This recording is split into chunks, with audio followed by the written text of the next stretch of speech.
गुरुभ्यो माधव्यो नमो गुरुभ्या सर्वोपप्लवरहिता प्रज्ञानघना प्रत्यगर्थो ब्रह्मैवाहमस्मि। श्रुतिस्मृतिपुराणानामालयं करुणालयं नमामि भगवत्पादं शङ्करं लोकशङ्करं शङ्करं शङ्कराचार्यं केशवं वादरायणं सुगुरुवासुदेवो वन्दे भगवन्तौ पुनः पुनः। ईशरो गुरुरात्मेति मूर्तिभेदविभागिने व्योमवद्व्याप्तदेहाय दक्षिणामूर्तये नमः। शान्तभावं शिवमद्वितीयं विनायकं नित्यमखण्डबोधं विनाशकं मोहमदादिदोषां प्रणमामि तं शरीरं ॐ शान्ति शान्ति।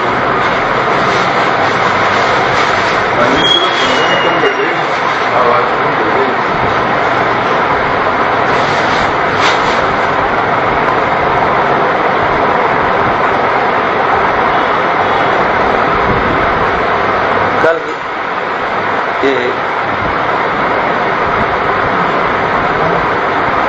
प्रथम कला पूरी हो गई थी, द्वितीय कला प्रारंभ हुई थी, जिसमें प्रपंच का आरोप और प्रपंच का अपवाद। आरोप और अपवाद किसमें? ब्रह्म में। क्यों ब्रह्म में आरोप अपवाद?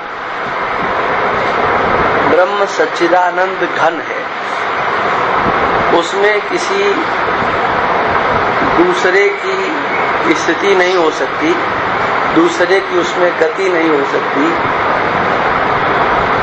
इसलिए केवल आरोप मात्र ही है। और आरोप मात्र है किसके लिए?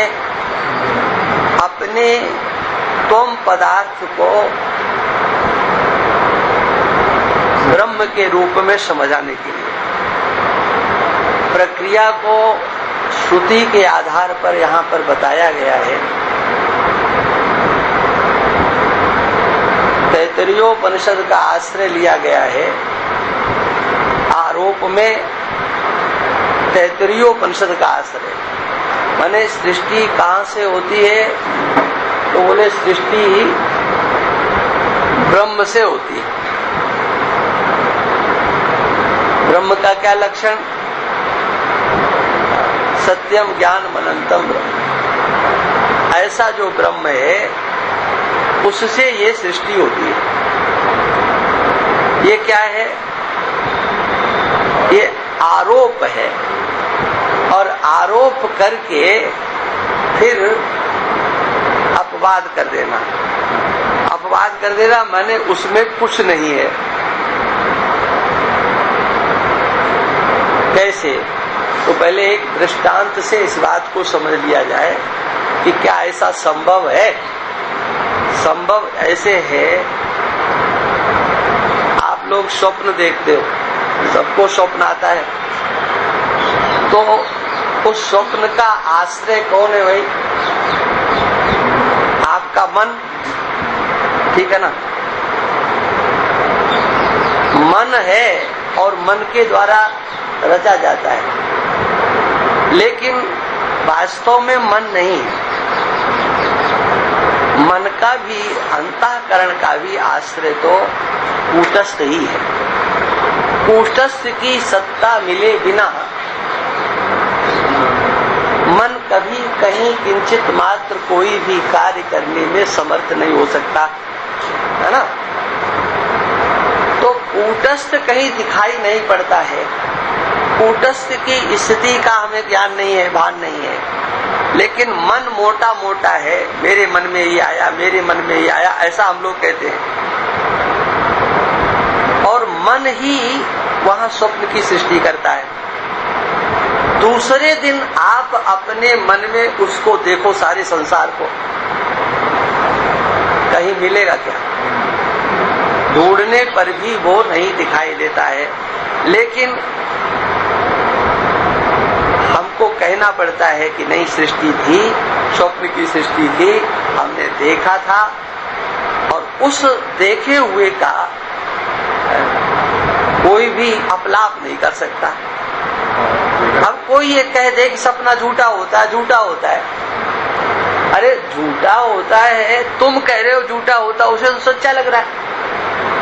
अब कोई सपने में बोलने लगते हैं, अरे बोलने नहीं लगते हैं, चलने भी लगते हैं, है ना। अब कोई सपने में कुछ बोल रहा हो और पास में सो रहा व्यक्ति या जग रहा, वो उसके ऊपर नाराज होने लगे, तो बताओ उसकी गलती है क्या? तुम सत्यवादी हो, कहते रहो खूब कि सपना झूठा है, सपना झूठा है, लेकिन उस बेचारे को तो सच्चा नजर आ रहा है। ऐसे ही ये समग्र संसार का केंद्र बिंदु कोई चाहिए, तो परमात्मा के सिवा हमको शांति देने वाला और कोई दूसरा नहीं, क्योंकि उसमें हमको सत्ता, चित्ता, प्रियता ये सब नजर आ रहा है। उसको जब ढूंढने चलेंगे तो वो सब का सब उस परमात्मा में ही है, इसलिए वहां से वो आ रहा है, अधिष्ठान के रूप में उसका वर्णन है। किंतु ये विषय एकाएक जल्दी समझ में नहीं आता। देखो, तीसरी कला से तो बिल्कुल विषय सीधा हो जाएगा, सरल हो जाएगा एकदम। यहाँ बहुत श्रद्धा और समझदारी की आवश्यकता पड़ती है। प्रपंचा रोपापवाद कर निष्प्रपंच वस्तु ब्रह्म जान के अवस्तु मायादिक भानिए। प्रपंच का आरोप करना, फिर अपवाद करना है। किस लिए करना है? जो निष्प्रपंच वस्तु है वो क्या है? वो ब्रह्म। ब्रह्म को निष्प्रपंच सिद्ध करना है। और अवस्तु क्या है? ये मायादिक, माया का आरोप उसमें करना। ब्रह्म सृष्टि नहीं करता है, तब माया सृष्टि करती है। ब्रह्म तो एक निमित्त कारण है, क्या? उपादान कारण तो माया है। इस बात को अच्छी तरह से समझ लेना चाहिए। सब कुछ करने वाली माया है। रामचरितमानस का यहाँ आप लोगों ने किसी ने पाठ किया? करते हो? कोई नहीं करते। उसमें एक श्लोक आता है, उद्भव स्थित संघार कारणीम क्लेशारणीम सर्वश्रेयस करीम सीताम नतोहम राम वल्लभा। सब कुछ सीता जी करती है, राम जी कुछ नहीं करते। अध्यात्म रामायण में प्रथम पढ़ोगे तो उसमें सीता जी स्वयं यही कहती है कि इन्होंने क्या किया। वहाँ प्रसंग तो ऐसा है, चलो कभी हम कथा में भी सुना देंगे उस प्रसंग को, लेकिन आप लोगों को पहले सुना देते हैं ताकि सुना सुनाया हो जाएगा तो ठीक रहेगा। प्रसंग उसमें ये है कि हनुमान जी के लिए राम जी ने सीता जी से कहा, देखो ये हमारा सेवक है, इसे आप उपदेश कीजिए, मेरे स्वरूप का ज्ञान कराइए। अब सीता जी भगवान के स्वरूप का ज्ञान करा के अपनी महिमा गाने लगी। माने वो महिमा नहीं है, वो आरोप। बोले कि आरोप इनके ऊपर होता है कि राम जी ऐसा करते हैं, राम जी ऐसा करते हैं, राम जी ने किया है, तो ये आरोप तो राम जी पर होता है और करना सब हमको पड़ता है। तो भगवान श्री राम ने देखा कि इन्होंने तो अपनी गाथा सुनाना प्रारंभ कर दिया। तो जब सीता जी बोलना बंद हुई तो भगवान श्री राम ने कहा, हनुमान अब तुम हमारी बात सुनो। फिर हनुमान जी को भगवान श्री राम ने अपने विशुद्ध स्वरूप का बोध कराया। अध्यात्म रामायण में पहले ही ये प्रसंग आ जाता है। माने माया का आरोप होता है। आरोप किस लिए? देखो, अब की बार 9वां अध्याय चला था गीता वन में, तो केवल 9 श्लोक हो पाए थे। 50-51 दिन का प्रवचन है, उसमें 10वां श्लोक प्रारंभ नहीं हो पाया था। और वो 10वां श्लोक मया दक्षेण प्रकृति सूयते सचराचरम। भगवान गीता में इस बात को 9वें अध्याय में कहते हैं कि मेरी तो अध्यक्षता रहती है। काम तो ये सब प्रकृति करती है। कहीं उस माया को माया कहा जाता है, कहीं प्रकृति कहा जाता है, कहीं शक्ति कहा जाता है, कहीं अविद्या कहा जाता है, कहीं अज्ञान कहा जाता है। एक ही को अनेक रूपों में कह दिया जाता है और ये सब पर्यायवाची है। लेकिन पर्यायवाची होते हुए भी हर शब्द हर जगह फिट नहीं होता। जहाँ प्रकृति को कहना है वहाँ प्रकृति, माया को कहना है माया। मम माया दुरत्या, मेरी माया को पार करना बड़ा कठिन है, वहाँ प्रकृति को नहीं कहा। लेकिन जहाँ सृष्टि की बात आई तो कहते हैं मयाध्यक्षेण प्रकृति सूयते सचराचरम। चर और अचर दोनों की सृष्टि करती है। चलो वो विषय तो अलग है, लेकिन यहाँ ये समझ लीजिए अवस्तु मायादिक भानी है। ब्रह्म माया संबंध, जीव ईश भेद तीन सटिए अनादिता में ब्रह्मानंत मानिए। ये वेदांत दर्शन में 6 अनादि माने जाते हैं। ब्रह्म, माया, माया और ब्रह्म का संबंध, हाँ ठीक है, जीव और ईश्वर, और जीव और ईश्वर का को अलग अलग करने वाला भेद, ये 6 अनादि कहे जाते हैं। उसमें अनादि होना एक अलग बात है। ब्रह्म भी अनादि, माया भी अनादि, जीव भी अनादि, ईश्वर भी अनादि, इनके भेद भी अनादि। ब्रह्म और माया कब से है का कहा नहीं जा सकता, इनका कोई आदि नहीं है। जीव और ईश्वर का जो भेद है कब से है, हाँ बोले इनका कोई पता ठिकाना नहीं। जीव और ईश्वर 2 हैं, उनका भेद भी अनादि है और वो भी अनादि है, ठीक है। लेकिन ये पांचों के पांचों अंत वाले हैं। ब्रह्म केवल अनंत है, उसका अंत नहीं होता। माने माया का और ब्रह्म का जो भेद है वो भी अंत वाला है।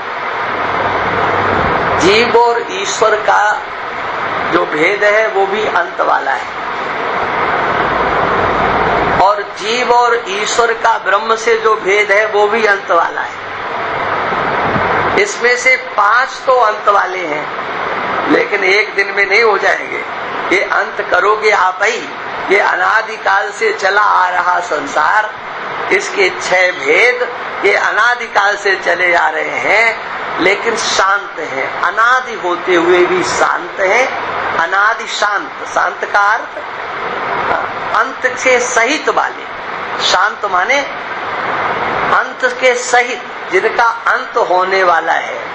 और जो ब्रह्म है वो कैसा है, अनादि होते हुए अनंत है। बस ये बात यहाँ पर कहते हैं। वस्तु में अवस्तु का कथन आरोप, वस्तु में अवस्तु का जो कथन है वो आरोप। वस्तु है ब्रह्म, ब्रह्म को ही वस्तु कहते हैं, लेकिन लोक में तो वस्तु वस्तु वस्तु सब चिल्लाते हैं। किंतु वास्तविकता क्या है, ब्रह्म को ही वस्तु कहा जाता है। क्यों? जो वास्तविक है वही वस्तु है, सत्य है वही वस्तु है, नित्य है वही वस्तु है। तो उस ब्रह्म के सिवा न कोई सत्य है न कोई नित्य है, इसलिए वस्तु कोई नहीं है, सब अवस्तु। वास्तविक आप लोग बोलते हो ना व्यवहार में, वास्तविकता क्या है? वास्तविकता माने यथार्थता, सत्यता। और सत्यता वो होती है जिसको कोई बदलने में समर्थ न हो, उसी को सत्य कहते हैं, उसी को वास्तविक कहते हैं। और जो वास्तविक है वही वस्तु के रूप में स्वीकार की गई है। इसलिए यहाँ पर कहते हैं कि वस्तु में अवस्तु कर कथन आरोप, और अवस्तु पहले इसको जोड़ना पड़ेगा। अवस्तु का फिर जो आरोप किया है ना, तो कहते हैं अवस्तु का वाद करके वस्तु कथन अपवाद मानिए। फिर जो ब्रह्म का कथन है, आरोप का अपवाद कर देना है। अपवाद कर देना माने मिटा देना नहीं, वाद कर देना। वाद नाम क्या है? मिथ्यात्व निश्चय कर देना। ये ध्यान रखना चाहिए। बाध नाम मिथ्यात्व निश्चय का है। मिथ्या निश्चय हो जाना, प्रतीत होना और उपलब्धि नहीं होना, वो वस्तु मिथ्या कहलाती है। और जिसकी प्रतीति भी नहीं हो और उपलब्धि नहीं हो, है ना, वो असत है। असत और मिथ्या में इतना ही अंतर है। जैसे नाम तो सुना है खरगोश के सींग, लेकिन देखा है किसी ने? है ना? सींग भी आपने देखे हैं और खरगोश भी आपने देखा है। गाय इत्यादि के सींग देखे हैं, खरगोश भी। दोनों शब्द तो सत्य है, खरगोश भी सत्य है और सींग भी सत्य है। लेकिन कोई जब ये कह देगा क्या खरगोश के सींग, तो क्या हुआ? ये वाक्य असत हो गया, क्योंकि इसकी उपलब्धि कहीं नहीं, इसकी प्रतीति कहीं नहीं। और मिथ्या वह है कि जिसकी आपको प्रतीति हो, है, लेकिन उपलब्धि न हो।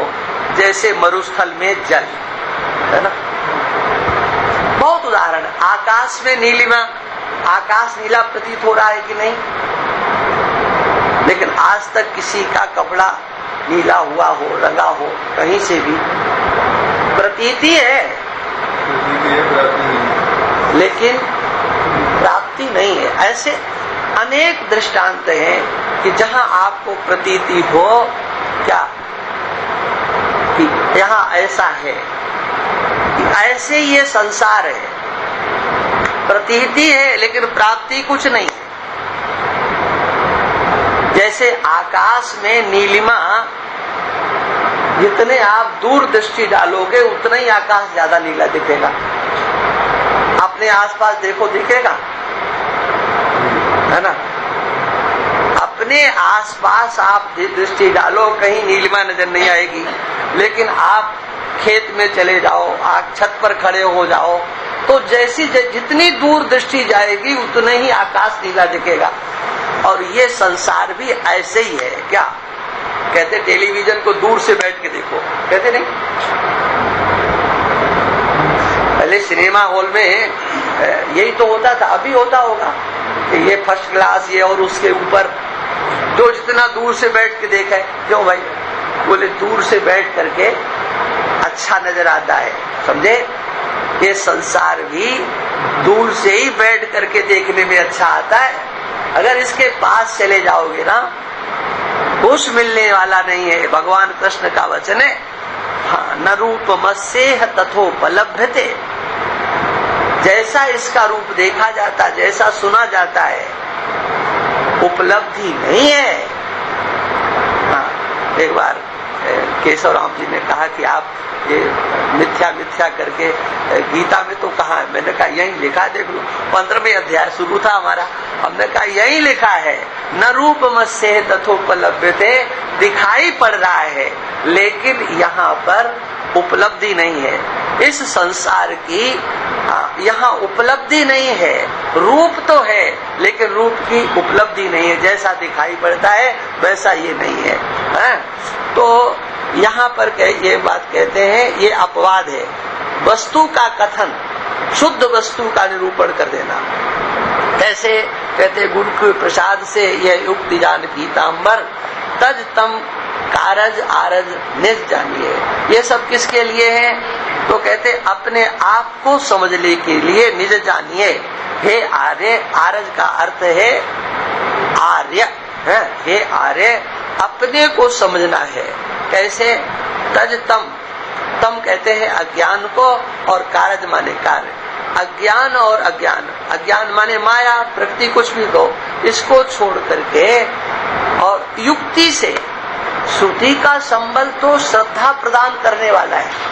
शास्त्र का जो संबल है वो तो श्रद्धालुओं के लिए है। जो श्रद्धावान है वो शास्त्र पर श्रद्धा करेंगे, गुरु पर श्रद्धा करेंगे, लेकिन युक्ति से भी इस बात को समझना है। ये बात यहाँ पर कहते हैं।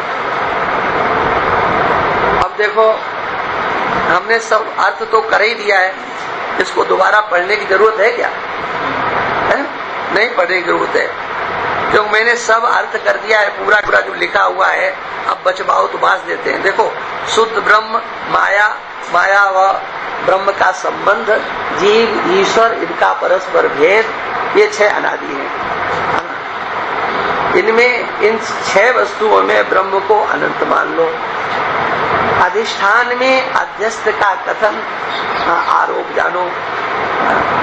जो अधिष्ठान वस्तु है उसमें आरोप होता है, माने मिथ्या की जो प्रतीति है बिना अधिष्ठान के नहीं होती। क्या ये शब्द यहाँ पर एक नया आ गया है? अधिष्ठान में अध्यस्त का कथन आरोप। जो अधिष्ठान है उसमें अध्यस्त का जो कथन है वो आरोप है। जैसे देखो, आकाश की तुम्हें प्रतीति न हो तो नीलिमा की प्रतीति होगी? आकाश की प्रतीति न हो तो नीलिमा की प्रतीति नहीं होगी। आपको भूमि की प्रतीति न हो और मरुस्थल में जल की प्रतीति हो जाएगी? नहीं होगी ना। भ्रांति कहीं जहां पर भी है उसका कोई न कोई आधार होगा, निराधार भ्रांति नहीं होती है, ये ध्यान रखना चाहिए। जितनी भी भ्रांति है, भ्रम है ना? भ्रांति है, भ्रांति कहो, अध्यास कहो, अध्यस्त कहो, मिथ्या ज्ञान कहो, ये सब और अयथार्थ प्रमा। और अच्छे शब्दों को ढूंढना है तो वो फिर हम लोगों की दूसरी भाषा होगी। 2 प्रकार की प्रमा होती है, एक यथार्थ प्रमा होती है और एक अयथार्थ प्रमा होती है। तो जो अयथार्थ प्रमा कहो, मिथ्या ज्ञान कहो, अध्यस्त कहो, आरोप कहो, भ्रांति कहो, ये सब क्या है? ये सब निराधार नहीं होते। क्या इनका कोई न कोई आधार होगा।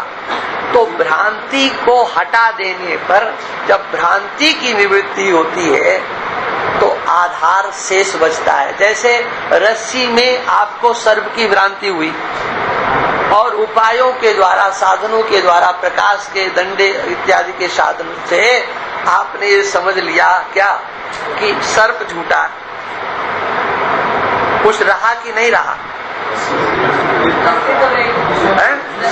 रस्सी रहेगी, रस्सी रह गई और उस रस्सी में ही ये सर्प था, है ना? कैसे था?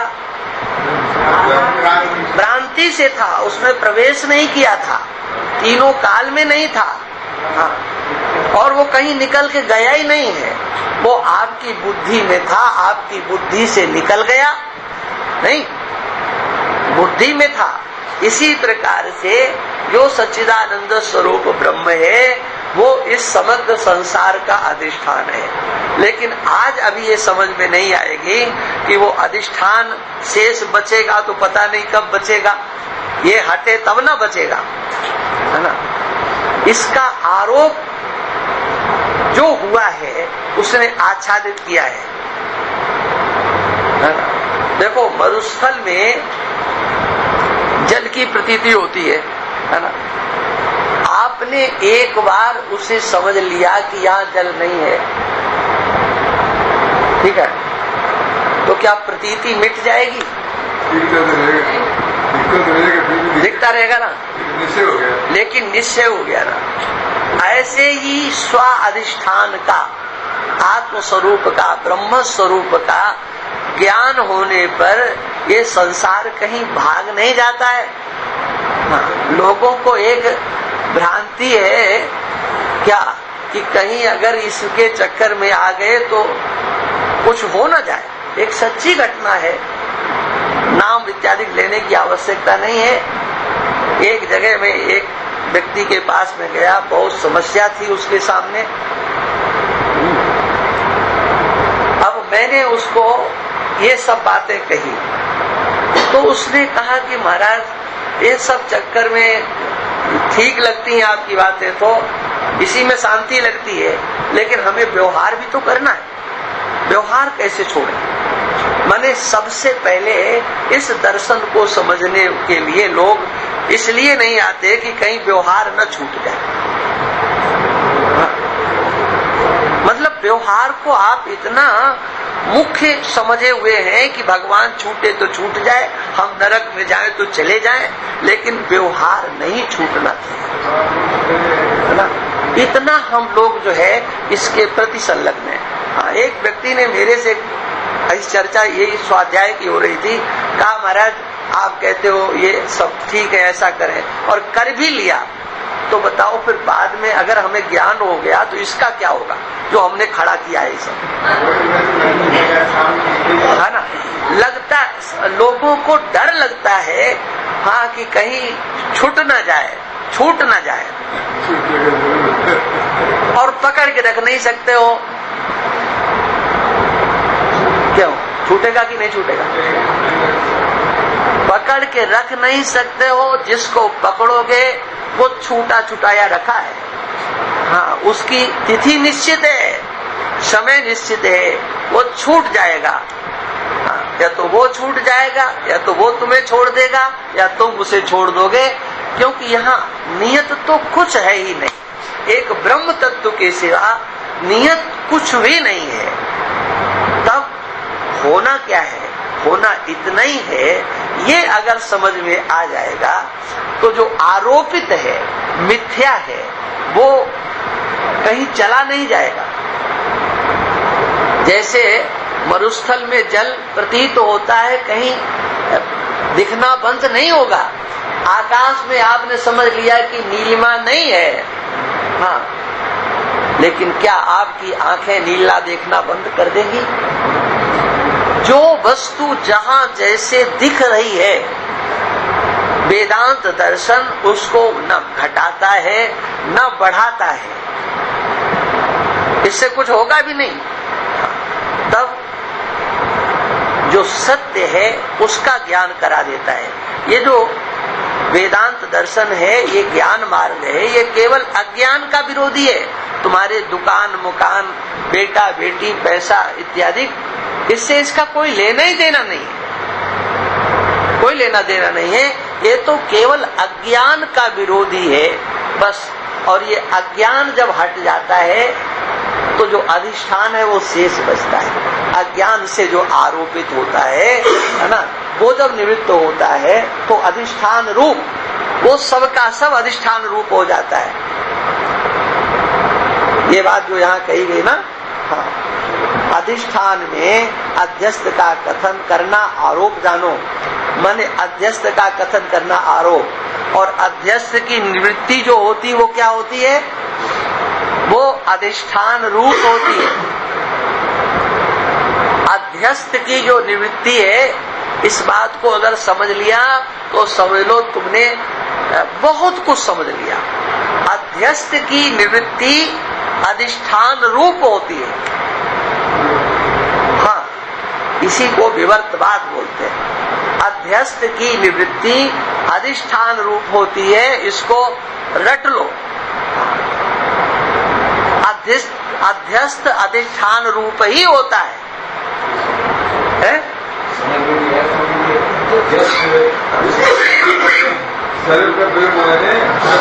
अरे सीधी बात है, देखो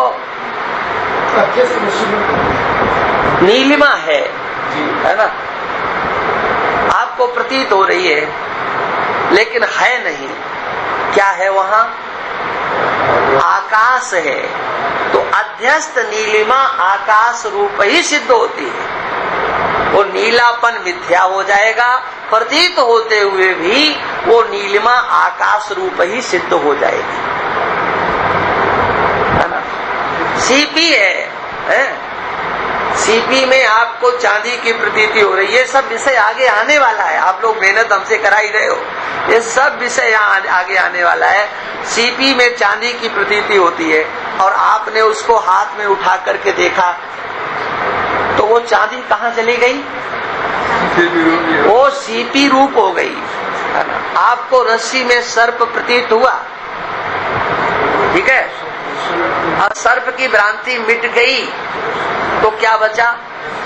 रस्सी। तो वो सर्प रस्सी रूप हो गया, सर्प रस्सी रूप हो गया। आपके मन के द्वारा रचा गया सारा प्रपंच स्वप्न का,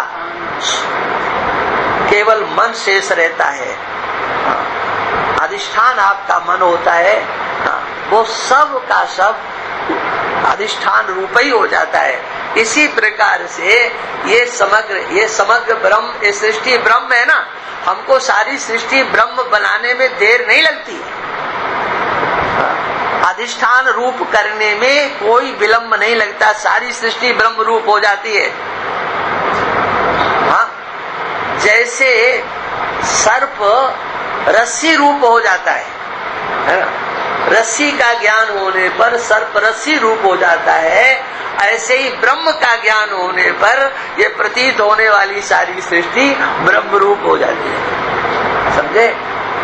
एड़ी से चोटी तक का जोर लगा लेना, किसी में दम नहीं इस वेदांत दर्शन के अलावा जो सारी सृष्टि को ब्रह्म रूप सिद्ध कर दे, है ना? और हम लोगों को सिद्ध है महाराज जी की कृपा से, महापुरुषों की कृपा से ये सिद्ध है, समग्र सृष्टि को ब्रह्म रूप सिद्ध करने में कुछ नहीं लगता है। लेकिन आप लोगों को डर लगता है कि ब्रह्म सिद्ध अगर कर दिया तो फिर क्या होगा? हाँ, कौन सी?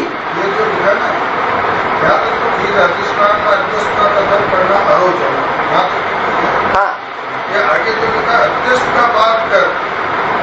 अधिष्ठान का कथन अपवाद है। तो यही तो कह रहे हैं, तब से कह क्या रहे हैं? अधिष्ठान का कथन कौन सा? अधिष्ठान ब्रह्म स्वरूप का कथन करना। जब ब्रह्म स्वरूप का कथन करोगे तो जो आरोप किया था वो आरोप मिथ्या सिद्ध हो जाएगा, और मिथ्या सिद्ध होते ही उसका अवस्तु का अपवाद हो जाएगा, है ना? और वो शेष अधिष्ठान रूप से ब्रह्म बचेगा। यही तो कह रहे तब से, क्या समझे? अध्यस्त का बाध कर दिया, ठीक है ना? हाँ, अध्यस्त का बाध, हाँ, अधिष्ठान का जो कथन है, ये तो आरोप हो गया, ये तो नहीं, अध्यस्त का बाध करके, बाध माने मिथ्या सिद्ध करके, ठीक है, और फिर जो अधिष्ठान है उसका कथन, उसका हमने कथन किया। तो कैसे कथन किया? कि वो सच्चिदानंद घन है, सच्चिदानंद घन है, उसमें कुछ है ही नहीं। जैसे रस्सी में सर्प का प्रवेश ही नहीं हुआ है, रस्सी रस्सी ही है, तीनों काल में रस्सी में कुछ भी नहीं बना है, न कुछ बिगड़ा है, रस्सी रस्सी है। ऐसे ही ब्रह्म के स्वरूप का जो कथन है ये उस आरोप का अपवाद हो गया। किसका अपवाद हुआ? जो आरोप था उसका अपवाद हो गया। कब? जब ब्रह्म के स्वरूप का चिंतन किया, ब्रह्म के स्वरूप का चिंतन किया, जब वो अधिष्ठान रूप रह गया तो जिसका आरोप किया था उसका अपवाद हो गया। पंडित पीताम्बर जी कहते हैं सद्गुरु की कृपा से ये युक्ति जान करके, हे आर्य, हे समझदार विवेकी, अज्ञान और उसके कार्य जगत को त्याग करके स्वस्वरूप को जान लो। अब इसमें वो प्रश्न उत्तर करके इसी विषय को बढ़ा रहे हैं। शुद्ध ब्रह्म में प्रपंच का आरोप कैसे हुआ? तो देखो ये कथा थोड़ी सी लंबी है, इसको समझना है। अनादि शुद्ध ब्रह्म में अनादि कल्पित प्रकृति, उसका ब्रह्म के साथ अनादि कल्पित संबंध, माने हम सब ये समझने के लिए कर रहे हैं कि हाँ ऐसा अभी हमको मान लेना है जैसे का तैसा, है ना? तादात्म्य संबंध अर्थात कल्पित भेद सहित वास्तव में अभेद रूप संबंध, यह प्रकृति निम्न प्रकार से विभाजित हो जाया करती है। देखो ये पंचदशी के प्रकरण को यहाँ पर कितने अच्छे शब्दों में लेकर के आए। हाँ, एक ही वस्तु को जो शुद्ध सत्व गुण युक्त है सो माया है, जो मलिन सत्व गुण युक्त है सो अविद्या है, और जो तमोगुण प्रधान युक्त है तम प्रधान उसको प्रकृति कहते हैं। एक को ही तीन भागों में व्यक्त कर दिया, माया, अविद्या और तम प्रधान प्रकृति। ठीक है। अब जीव, ईश्वर और जीव की स्थिति का वर्णन करते हैं। ठीक है। आप लोग जो ईश्वर मानते हो ना, जैसे मानते हो, वो तो आपके अपने घर के भगवान हैं, उनको आप मानते रहना। लेकिन यहाँ पर जो बताया जा रहा है उस भगवान को समझ लो। आपके जो ठाकुरवाड़ी में है, जो आपने घर में बना रखे है ना, उनकी पूजा पत्री वैसे ही करते रहना। यहाँ का ईश्वर थोड़ा समझने लायक है और कुछ बात नहीं। अज्ञान, अविद्या एक ही बात है। अविद्या कहो, अज्ञान कहो, माने तमोगुण जहाँ पर है, तमोगुण की प्रधानता है। तम का अर्थ है तमोगुण है। इसमें तीन भागों में बांट दिया ना साहब, जैसे माया को तो बताया शुद्ध सत्व गुण। हाँ, ये आगे इसका प्रसंग आने वाला है। शुद्ध माया से क्या करते हैं, और मलिन सत्व गुण से क्या कार्य होता है, और तमोगुण प्रधान प्रकृति से क्या कार्य होता है, ये सब का सब आगे वर्णन इसमें आना है। बिल्कुल बिल्कुल माया के अंतर्गत है ये। माया है तो माया ही, लेकिन वही माया तीन रूपों में विभक्त हो जाती है ना। ईश्वर जीव परिभाषा, अधिष्ठान ब्रह्म व माया सहित माया में ब्रह्म के प्रतिबिंब को जगत करता सर्वज्ञ ईश्वर कहते हैं। ये ईश्वर की परिभाषा हो गई। जो देखो शुद्ध सत्व गुण युक्त माया है ना, माया ऊपर कहा गया है, माया का ब्रह्म के साथ संबंध है, ये अनादि संबंध है। तो क्या होता है, अधिष्ठान ब्रह्म व माया, ये दोनों तो साथ ही हो गए। उस माया में ब्रह्म का प्रतिबिंब पड़ता है। ब्रह्म के प्रतिबिंब से प्रतिबिंबित होकर के जो प्रतिबिंब होता है वही ईश्वर के स्वरूप को धारण कर लेता है। प्रतिबिंब को ही जगत का कर्ता सर्वज्ञ ईश्वर कहते हैं, उसी को महेश्वर कहते हैं। जैसे महेश्वर कहते हैं ना, महेश्वर, उमा महेश्वर, तो वहाँ उमा महेश्वर में यही स्वरूप का वर्णन है। एक ईश्वर और एक महेश्वर है ना, ये यहाँ पर वर्णन है। प्रतिबिंब को ही सृष्टि कहाँ से होती है, जहाँ से कहा गया ना, ये तो वा इमानि भूतानि जायन्ते, सृष्टि जहाँ से होती है तो कहाँ से होती है, अकेले ब्रह्म से होती है कि ब्रह्म के साथ माया। तो कौन से ब्रह्म से होती है, माया शुद्ध ब्रह्म से होती है या माया सबल ब्रह्म से होती है ना। एक शुद्ध ब्रह्म है और एक माया सबल ब्रह्म है, माने माया से युक्त ब्रह्म है ना। हाँ, माया से युक्त ब्रह्म से सृष्टि हो रही है। तब कैसे, जो ब्रह्म है वो निमित्त कारण और माया उपादान कारण है ना। तो उसी को जगत का कर्ता सर्वज्ञ और ईश्वर कहते हैं। इसी प्रकार से अधिष्ठान कूटस्थ है। क्या नहीं आया समझ में? माया में जो प्रतिबिंब है, हाँ, प्रतिबिंब का मतलब ये हो जाए कि वहाँ असल में ब्रह्म तो है नहीं है। बिंब का अक्ष प्रतिबिंब कहना है। हाँ, अपन जैसे कांच में देखा तो प्रतिबिंब हो दिखेगा। हाँ ठीक है। इसमें बताया माया में जो ब्रह्म का प्रतिबिंब है, हाँ, वो उसको अधिष्ठान ब्रह्म मानते हुए माया से ही जगत करता तो नहीं, यहाँ कहाँ लिखा है उसको अधिष्ठान ब्रह्म मानते हुए? एक कहाँ लिखा है? नहीं लिखा है, नहीं लिखा है। तुम यहाँ हम जो पंक्ति पढ़ रहे वहां बताओ।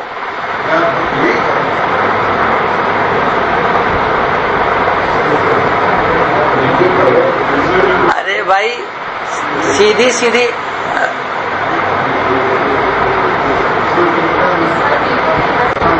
ये सीधी बात ये है।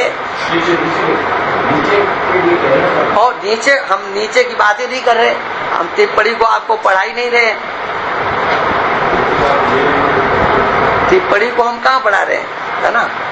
हाँ, कहाँ आप नहीं समझ रहे हो बताओ, वो हमको बताओ, वो टिप्पणी हम देखें। ईश्वर जी हाँ माया सहित माया, देखो माया सहित माया नहीं, माया तो इससे ही चीजें है। अधिष्ठान ब्रह्म माया है ना, ये क्या है? ये तो संयुक्त है ना, अभेद है। माया और ब्रह्म का अभेद है, ये अनादिकाल से अभेद है, इनका संबंध है, संबंध है। अब उस माया में ही ब्रह्म का प्रतिबिंब पड़ता है। उस माया में, कौन सी माया में? शुद्ध सत्व गुण से युक्त, उसमें प्रतिबिंब पड़ रहा है। किसका? सच्चिदानंद घन ब्रह्म का। और तब वो माया उस ब्रह्म की शक्ति लेकर के, उस प्रतिबिंब शक्ति को लेकर के फिर एक नए ईश्वर की रचना करती, नया ईश्वर। और वो सर्वज्ञ है, सर्वनियंता है, सर्वपालक है, उसी को महेश्वर कहा जाता है। प्रतिबिंब ही कार्य करता है, प्रतिबिंब ही ईश्वर सदृश। और उस ईश्वर को ही, जहाँ महावाक्य इत्यादि को के आगे प्रसंग आएगा, ये एक दिन का विषय नहीं, इसमें बहुत मेहनत करनी पड़ती है, तब जाकर के ये बुद्धि में समाता है। अभी तो आप लोग सुन रहे हो, हाँ, हमें तो ये आश्चर्य लगता है कि सुन तो रहे हो कम से कम आप लोग, जो है ना। हाँ, ये बात जो है एक दिन की नहीं है। देखो, जो शक्ति बिंब में नहीं होती है, उससे ज्यादा विलक्षण शक्ति प्रतिबिंब में आ जाती है ना। देखो, सूर्य का प्रकाश रहता है, लेकिन सूर्य का प्रकाश किसी को जलाता नहीं। सूर्य की ओर आप देख सकते हो, किंतु सूर्य के प्रकाश को दर्पण में लेकर के किसी के मुंह के सामने थोड़ा सा घुमा दो, वो उसकी आंखें कुछ देख नहीं सकती। एक विलक्षण प्रकाश, सूर्य का प्रकाश इन दीवालों को प्रकाशित करेगा, लेकिन दीवालों को प्रकाशित करता हुआ भी वह जो प्रतिबिंब का प्रकाश है वो अपनी सत्ता अलग छोड़ देता है। जैसे सूर्य के प्रकाश इत्यादि में विलक्षणता होती है, ऐसे ही ब्रह्म का जो प्रतिबिंब है माया में पड़ता है, तो उस सत्व प्रधान होने के कारण भगवान ने गीता में कहा ना, सत्वात् संजायते ज्ञानम। जहाँ सत्व की प्रतिष्ठा होती है वहाँ ज्ञान अपने आप उत्पन्न होता है। सत्वम सुखे संजयति, जहाँ सत्व की प्रतिष्ठा है वहाँ सुख और ज्ञान, इन दोनों का प्रादुर्भाव अपने आप हो जाता है। तो प्रतिबिंब एक आभासवाद है और एक प्रतिबिंबवाद है। चलो इसको अभी छोड़ देते हैं, इस आगे आने वाला विषय है, लेकिन इतना समझ लो कि प्रतिबिंब बिंब रूप ही होता है। इसलिए माया सबल जो ब्रह्म होता है, उस माया सबल ब्रह्म के साथ ही महावाक्यों से एकता कराई जाती है। शुद्ध ब्रह्म के साथ एकता नहीं होती है। जब तत्पद का शोधन हो जाता है, तुम पद का शोधन हो जाता है, तो उस समय परिस्थिति क्या बनती है? स्थिति ये बनती है कि दोनों एक सिद्ध हो जाते हैं। क्या? जब जीव के स्वरूप का अच्छी तरह से निश्चय हो जाता है, तो फिर ब्रह्म बनाने के लिए कोई अलग से मेहनत नहीं करनी पड़ती। और ब्रह्म आप किसी को कह सकते हो, किसी को भी ब्रह्म बोल दो, सब ब्रह्म है। छोटे को बड़ा बना करके बोलो कोई हानि नहीं, लेकिन बड़े को छोटा बनाना यह अपराध हो जाता है। आप लोग जैसे व्यवहार में दीवान जी को थानेदार बोल देते हो, सिपाही को दीवान जी बोल देते हो, है ना, बोल देते ना। छोटे को आप किसी को भी कह दो ये ब्रह्म है, सब ब्रह्म है, ठीक है, क्या लगता है ब्रह्म में, लेकिन ब्रह्म को ये कह देना कि ये सब, वो नहीं। इसलिए यहाँ पर अब देखो, अधिष्ठान कूटस्थ और अविद्या सहित, अविद्या में ब्रह्म के प्रतिबिंब ब्रह्म के प्रतिबिंब को भोक्ता अल्पक जीव कहते हैं, है ना, ये जीव की परिभाषा आ गई। अब इसमें क्या है, देखो, नहीं है क्या, ये जो वर्णन किया गया है ये व्यष्टि की दृष्टि से किया गया है और वो समष्टि की दृष्टि से किया गया है। इतना अंतर इसमें, इतना माने शरीर में, समग्र सृष्टि में ब्रह्म तत्व है और हमारे शरीर में जो ब्रह्म तत्व है उसी की संज्ञा कूटस्थ होती है। जैसे वहां पर माया है, अविद्या है, तमोगुण प्रधान प्रकृति है, ऐसे ही हमारे अंतःकरण में भी ये तीन भाग हो जाते हैं और उस अंतःकरण में फिर जो प्रतिबिंब पड़ता है वह प्रतिबिंब चिदाभास का रूप लेता है और फिर वो चिदाभास कूटस्थ स्वरूप, वो कूटस्थ का ही प्रतिबिंब चिदाभास होता है, वो फिर कार्य सब करता है, वही भोक्ता होता है, वही करता होता है, वही अल्पज्ञ होता है। ये सब जीव भी अनादि कल्पित है और उसमें ईश्वर की उपाधि माया एक है और आपेक्षिक व्यापक है, अतः ईश्वर भी एक और व्यापक है, उसकी उपाधि एक है और व्यापकता है उसमें। कितनी व्यापकता है तो कहा आपेक्षिक व्यापकता है,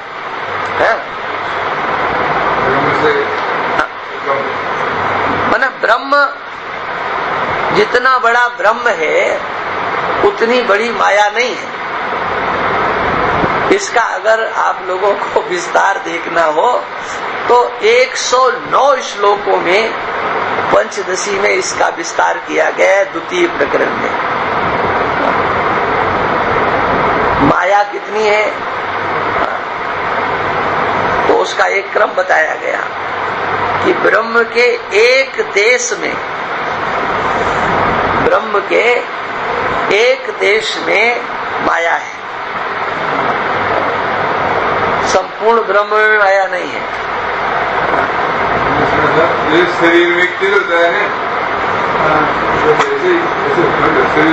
नहीं, अरे पहले यही समझने दो कि ब्रह्म का एक देश, ब्रह्म के एक भाग में जितना बड़ा ब्रह्म की कल्पना तुम्हें करना हो उतना कर लो। ब्रह्म व्यापक है, अनंत है ना, अनंत व्यापक ब्रह्म के एक कोने में माया है, एक भाग में।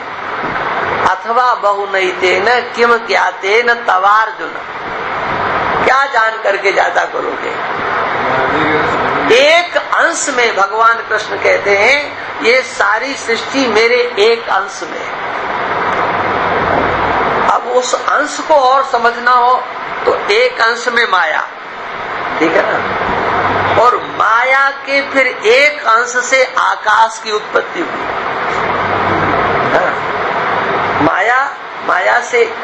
माया के एक अंश में आकाश और आकाश के एक अंश में वायु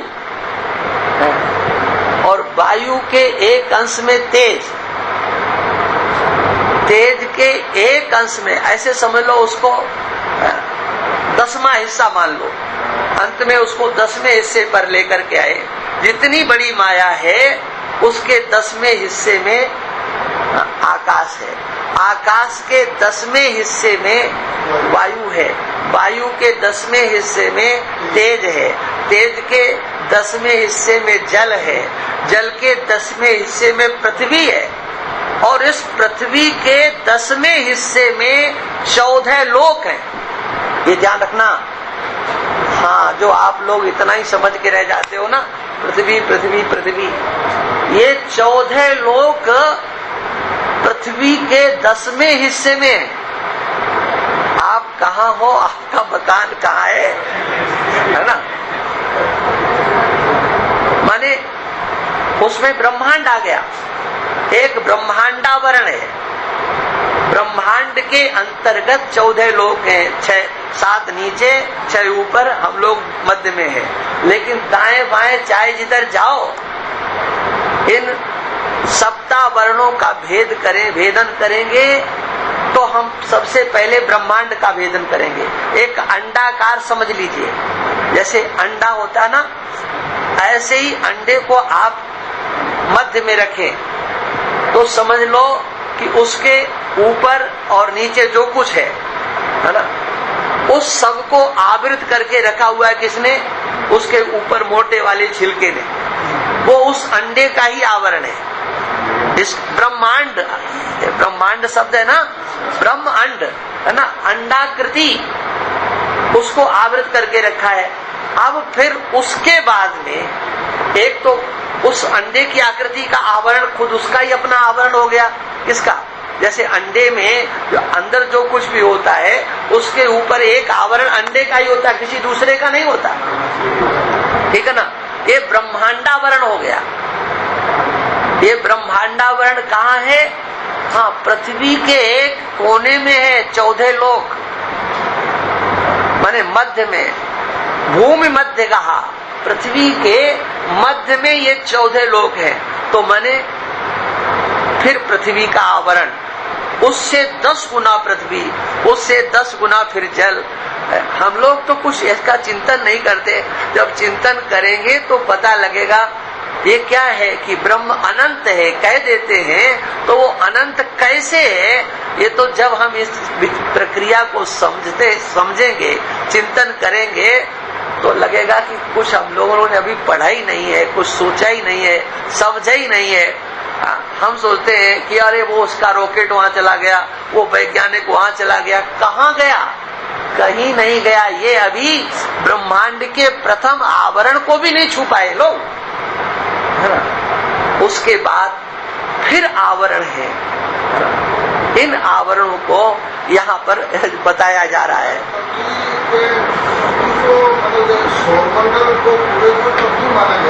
अरे सूर्य मंडल एक है, तुम्हारे इस लोक को सूर्य प्रकाशित कर रहा है जी। केवल इस विश्व को ये प्रकाशित कर रहा है। नीचे के लोकों को, साथ को कौन प्रकाशित कर रहा है? ऊपर के जो सूर्य मंडल से ऊपर के लोक हैं, उनको कौन प्रकाशित कर रहा है? ये बहुत बड़ी प्रक्रिया है। पृथ्वी से नीचे जैसे एक प्रसंग आता है वो देखो ना अब वो पढ़ती कौन सी? ये अभी तुम इस चक्कर में मत पढ़ो, कथाओं को यहाँ मत जोड़ो। देखो हाँ, क्योंकि कथाओं का जो स्वरूप होता है वो भक्तों के लिए छोड़ दो, उसमें दिमाग लगाने के लिए नहीं होते। उन कथाओं से भगवान की कथाओं का आनंद लो। भगवान हर हर महादेव कहते हुए, नारायण नारायण कहते हुए प्रकट हो गए, भक्तों को दर्शन दिए। बस उन कथाओं को उनको आनंद के लिए छोड़ो, वहाँ तर्क वितर्क मत करो। वहाँ जो तर्क वितर्क है वो सैद्धांतिक तौर पर वो बात यही आकर के सिद्ध हो जाएगी। सृष्टि का आरोप किया जा रहा है आपको समझाने के लिए कि सृष्टि हुई तो पुराणों में कहा, सीधे सीधे ब्रह्म से सृष्टि आप समझ नहीं सकते हो। तब हाँ बोले ब्रह्मा जी हैं और ब्रह्मा जी ने सृष्टि की, तो लगता हाँ ब्रह्मा जी ने जरूर बनाई होगी। जैसे कुम्हार घड़ा बनाता है, ऐसे ब्रह्मा जी ने भी इधर उधर से मटेरियल लेकर के, और जैसे सुनार जेवर बनाता है ऐसे किया होगा, जैसे आप लोग कपड़ा बनाते हो। ये सिद्धांत जब समझ में नहीं आता है ना, तो फिर उनको समझाने की ये प्रक्रिया, वहां पर देखो स्वर्ग लोक में ये हो रहा है, और वैकुंठ में भी झगड़ा हो गया है, और पाताल लोक में भी झगड़ा हो गया है ना। वहां की महिमा भी गा देते हैं और बाद में वहां सब कुछ वही दिखा देते हैं जो तुम्हारे बीच में हो रहा है। मतलब क्या? यहाँ से भी हटो और वहां से भी हटो, है ना। वो कथाएं तो भक्तों के आनंद के लिए रखो। अच्छा चलो, अब देखो, जीव की उपाधि अविद्या, और अविद्या परचिन्ह है, नाना है, अतः जीव भी नाना और परचिन्ह है। जीव और ईश्वर का भेद भी अनादि कल्पित है। तो शुद्ध ब्रह्म में प्रपंच का जो आरोप है वो कैसे? सृष्टि से पूर्व जीवों की उपाधि अविद्या, उनमें कर्मों सहित माया में लीन होकर के रहती है। यह वह माया सुसुप्ति में अविद्या की तरह ब्रह्म से भिन्न प्रतीत अर्थात सिद्ध नहीं होती है। इसलिए सृष्टि से पहले सजाति विजाति सुगत भेद रहित एक अद्वितीय सच्चिदानंद रूप ब्रह्म था। उस ब्रह्म की सृष्टि के आरंभ में जीवों के परिपक्व एवं फलोन्मुख हुए कर्म रूप निमित्त से एको हम बहुश्यामा, एक से मैं बहुत हो जाऊं, ऐसे उस ब्रह्म में इच्छा हुई। किस ब्रह्म में इच्छा हुई? जो है माया सबल ब्रह्म में, माया सबल ब्रह्म में इच्छा हुई। उसी इच्छा से ब्रह्म की उपाधि माया में क्षोभ हुआ और भूतों की उत्पत्ति की क्रिया का प्रथम क्षण रूप प्रवृत्ति होकर के क्रम से आकाश, वायु, तेज, जल, पृथ्वी, ये 5 महाभूत उत्पन्न हुए। ये पंच महाभूत, अपंचीकृत पंच महाभूत, उनका पंचीकरण नहीं हुआ था, तो एक एक के अपंचीकृत, जो अपंचीकृत थे, उनमें से समष्टि व्यष्टि रूप सूक्ष्म सृष्टि होकर पीछे ईश्वर की इच्छा से जब उनका पंचीकरण हुआ, तब वे भूत पंचीकृत हुए और उनसे समष्टि व्यष्टि रूप स्थूल सृष्टि हुई। ये सब पंचदशी इसमें सब आ जाएगा। देखो, पंचीकरण नहीं हुआ, भूत सूक्ष्म थे, भूत सूक्ष्म, उन्हीं को महाभूत कहा जाता है, उन्हीं को पंच तन्मात्रा कहा जाता है। उससे पहले सूक्ष्म सृष्टि हो गई और सूक्ष्म सृष्टि होकर के फिर उनका पंचीकरण हुआ। माने हमारा अंतःकरण, कर्मेंद्रियां, ज्ञानेंद्रियां, प्राण, इनकी सबकी सृष्टि होने के बाद, सूक्ष्म शरीर की सृष्टि होने के बाद फिर पंचीकरण हुआ और पंचीकरण के बाद फिर जो है उनमें उनका प्रवेश हुआ। फिर उसमें जीव रूप से परमात्मा ने प्रविष्ट किया। फिर ये सृष्टि प्रवाह रूप से चली। ये यहाँ पर कहते हैं उसमें समष्टि, स्थूल, सूक्ष्म कारण प्रपंच का अभिमानी जीव की दृष्टि से ईश्वर है और व्यष्टि स्थूल सूक्ष्म कारण प्रपंच का अभिमानी जीव है। उनमें ईश्वर सर्वज्ञ होने से बाजी के व्यवहार में बाजीगर की तरह वेदांत दृष्टि से और जेल में जेलर की तरह कर्म और उपासना की दृष्टि से नित्य मुक्त है। जीव अल्पज्ञ होने से बाजी में बाजीगर से रचित व्यक्ति वेदांत दृष्टि से और जेल में अपराधी कर्म उपासना की दृष्टि से बद्ध है। इस रीति से शुद्ध ब्रह्म में आरोप हुआ। यह आरोप सत्य है कि मिथ्या है? यह आरोप रस्सी में सर्प, साक्षी में स्वप्न और दर्पण में नगर के प्रतिबिंब के समान मिथ्या है। यह आरोप किससे हुआ? यह आरोप अज्ञान के कारण हुआ। यह आरोप कब और किस लिए हुआ? तो कहते हैं कि देखो भाई, ये प्रश्न ठीक नहीं। क्यों ठीक नहीं है? अरे आपको प्रतीत हो रहा है बंधन, क्यों हुआ, कैसे हुआ, कब हुआ, इस चक्कर में मत पड़ो। बंधन प्रतीत हो रहा है, आपको विक्षेप है, आपको अशांति है, तो विक्षेप, अशांति, बंधन, जन्म मृत्यु के प्रवाह से छूटने का यत्न करो। ये भगवान ने सृष्टि क्यों बना दी, क्यों आरोप कर दिया, क्यों कैसे कर दिया, अब इससे कोई काम नहीं चलेगा। बहुत बढ़िया लिखते हैं, किसी पुरुष के वस्त्र पर तेल का दाग लग जाता है तो उसको जान करके उस दाग को एकमात्र मिटाने का ही उपाय करना चाहिए। ये दाग कब कैसे लगा, इस विचार का जैसे कोई प्रयोजन नहीं। मान लीजिए आप सिद्ध भी कर दो कि ये दाग ऐसे लग गया, तो अब क्या करोगे? दाग छुड़ाने का यत्न करना चाहिए। जैसे उसका कोई मूल्य नहीं, वैसे ही ये प्रपंच का आरोप कब कैसे हुआ इस विचार का भी कोई प्रयोजन नहीं है, परंतु इसकी निवृत्ति का उपाय करना चाहिए, अत्यंत करने योग्य है, आवश्यक है। इन सब आरोपों की निवृत्ति किस रीति से? तो कहते हैं ब्रह्म ज्ञान से। शुद्ध सत्व गुण प्रधान माया और मलिन सत्व गुण प्रधान अविद्या की निवृत्ति होती है। माने फिर निवृत्ति माने बाद हो जाता है। देखो माया को देखा किसी ने? अविद्या को देखा? न माया को देखा न अविद्या, तो उसका बाद क्या करोगे? किसको? जब देखा ही नहीं तो कहां से कर दोगे? अरे शास्त्रों से नहीं। माया अविद्या का दर्शन नहीं होता है, माया अविद्या के कार्य का दर्शन होता है ना? समझे? माने हम माया अविद्या को मिथ्या सिद्ध नहीं करेंगे, हम उसकी सारी रचना को उसका बाध कर देंगे, ये सब झूठा झूठा झूठा। हाँ, माया को कहाँ ढूंढने जाए देखें, उसका जो कार्य दिखाई पड़ता है कार्य का बाद होगा। बाद माने मिथ्यात्व निश्चय। बाद का अर्थ है मिथ्यात्व निश्चय, झूठा झूठा झूठा। बस हमें किसको? माया से हमारा कोई मतलब नहीं है। हाँ, और लेकिन क्या करता है, क्या माया पे रहता है, लेकिन वो झूठा जो बनाते हैं बस वो उसका खेल झूठा है। हाँ, केवल अब मनोरंजन मात्र के लिए। जहाँ पहले व्यवहार में सत्य मान करके व्यक्ति प्रवृत्त होता है ना, अब ये ज्ञान होने के बाद व्यवहार को छोड़े बिना प्रवृत्त होगा, लेकिन उसमें उसकी रस बुद्धि समाप्त होगी। मिथ्यात्व बुद्धि का निश्चय होगा। ये व्यवहारिक धरातल पर इस वेदांत दर्शन की बहुत बड़ी आवश्यकता है।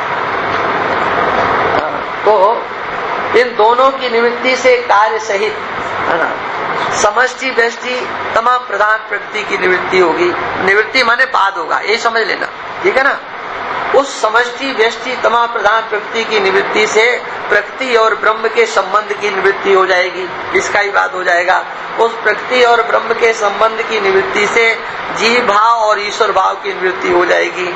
उस जीव व ईश्वर भाव की निवृत्ति से जीव और ईश्वर के भेद की निवृत्ति हो जाएगी, है ना? और उस जीव और ईश्वर के भेद की निवृत्ति होने से बंध की निवृत्ति होकर के मोक्ष सिद्ध हो जाएगा। माने करना कुछ नहीं है, केवल बट्टे खाते में डालते चले जाना है ना? इस रीति से एक काल में ही सब आरोपों की निवृत्ति रूप अपवाद हो जाएगा और शेष ब्रह्म बचेगा। यह ब्रह्म ज्ञान किससे होता है? तो कहते हैं यह ब्रह्म ज्ञान विचार से होता है, जो आगे इसकी कथा प्रारंभ होगी। बोलिए सच्चिदानंद भगवान की। ओम पूर्णमदः पूर्णमिदं पूर्णात् पूर्णमुदच्यते पूर्णस्य पूर्णमादाय पूर्णमेवावशिष्यते। ओम शांति शांति शांति। श्रुति स्मृति पुराणानामालयं करुणालयं नमामि भगवत्पादं शंकरं शंकराचार्यं केशवं बादरायणं श्रोत्रभासिकृतौ वन्दे भगवन्तौ ईश्वरो गुरुरात्मेति मूर्तिभेदविभागिने